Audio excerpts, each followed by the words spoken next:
လွန်ခဲ့တဲ့နှစ်ပေါင်း100တောင်ကလူသားစားတဲ့ဘလူးကြီးတွေပေါ်လာလို့လူသားတွေဟာတတိုင်းကြီးတဲ့ကာယံပြီးပုံအောင်နေကြရတယ်။ဒီတတိုင်းကြီးထဲမှာနှစ်ပေါင်းများစွာငင်းချမ်းနေခဲ့ပေမဲ့တနေ့မှာတော့တတိုင်းထက်ပိုမြင့်တဲ့အသားစားဘလူးကြီးပေါ်လာပြီးတတိုင်းကိုကမ်းကြောက်ဖျက်ဆီးလိုက်ပါတော့တယ်။အဲ့ဒီအပေါက်ကနေဘလူးတွေဝင်လာပြီးလူတွေကိုဖမ်းစားကြပါတယ်။ဒီအဖြစ်အပျက်မှာ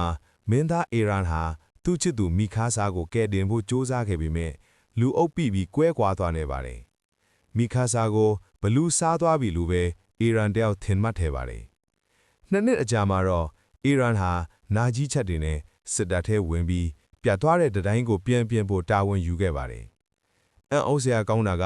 စစ်စင်ရေးမှာတေးပြီးထင်ထားတဲ့ချစ်သူမိခါဆာကိုပြန်တွေ့လိုက်ရပါတယ်။ဒါပေမဲ့သူမကအရင်လိုမဟုတ်တော့ပဲအရန်တော်တဲ့စစ်တဲတော်တူဖြစ်နေခဲ့ပါပြီ။စစ်စင်ရေးစတာနဲ့သူတို့တပ်ဖွဲ့ဟာထောင်ချောင်းမိသလိုဖြစ်ပြီးဘလူးတွေရဲ့ဝိုင်းရံခြင်းကိုခံလိုက်ရတယ်။အီရန်ဟာသူ့တငယ်ချင်းအာမင်ကိုဘလူးပစက်ထဲကနေကယ်ထုတ်ရင်းသူကိုယ်တိုင်အစားခံလိုက်ရပါတယ်။ဇလန်ကဒီမာတင်ပြီးမသွားပါဘူး။အီရန်ကိုစားလိုက်တဲ့ဘလူးကြီးရဲ့ဝမ်းပိုက်ကိုဖောက်ထွက်ပြီးတခြားဘလူးတွေကိုတပ်ဖြတ်မဲ့ဘလူးသူရဲကောင်တကောင်ထွက်ပေါ်လာခဲ့ပါတယ်။အဲ့ဒါကတော့လူသားကနေဘလူးအဖြစ်ပြောင်းလဲသွားတဲ့အီရန်ကိုယ်တိုင်ပါပဲဖြစ်ပါတယ်။လူသားရဲ့ကယ်တင်ရှင်က